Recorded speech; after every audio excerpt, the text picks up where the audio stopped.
So I just finished reading H.G. Wells' The Time Machine. And folks, I have thoughts. Mainly, why didn't anyone tell me this book was basically the Victorian equivalent of What Could Go Wrong? Let me set the scene.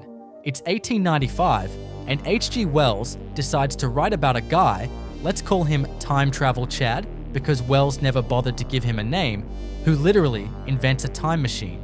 The story starts with Chad at a dinner party, casually announcing to his Victorian buddies that he's discovered the fourth dimension. Chad builds this brass contraption that looks like a Victorian fever dream, all gears and crystals, and probably runs on pure hubris. Instead, he finds the Eloi, who are basically what would happen if Instagram influencers evolved for 800,000 years. But wait, plot twist. Underground live the Morlocks, who are basically what happens when you tell your little brother to go play in the basement for 800,000 years. Here's where Wells gets dark. Turns out, the Eloi aren't living in paradise. They're living on a farm. The Morlocks have been raising them like the world's most attractive cattle. So naturally, our boy panics and decides to travel even further into the future, because apparently his problem-solving skills are about as developed as his naming conventions.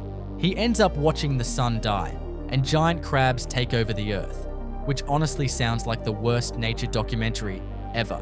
Chad finally comes back to tell his friends this wild story, and they're like, "Cool story, bro, but do you have any proof?" So he goes back to the future to get evidence, and, spoiler alert, never returns. His friends find his time machine in pieces, and we're left to assume he either got eaten by Morlocks or decided that dealing with Victorian dinner parties was actually worse than being livestock. Look, the time machine is basically Wells saying, hey, what if class warfare got really, really weird? Plus, any book where the main character's solution to every problem is, let me try going further into the future, is comedy gold. The Time Machine gets 5 stars from me. It's got adventure, social commentary, accidental comedy, and a protagonist who makes decisions so questionable that you'll feel better about your own life choices. Just maybe don't use it as an actual instruction manual for time travel. Trust me on this one. Bottom line, read this book. It's short, it's brilliant, and it'll make you grateful that when you mess up, you can't accidentally doom 2 species in the process. Have you read The Time Machine? What did you think of Chad's questionable life choices? Let me know in the comments below.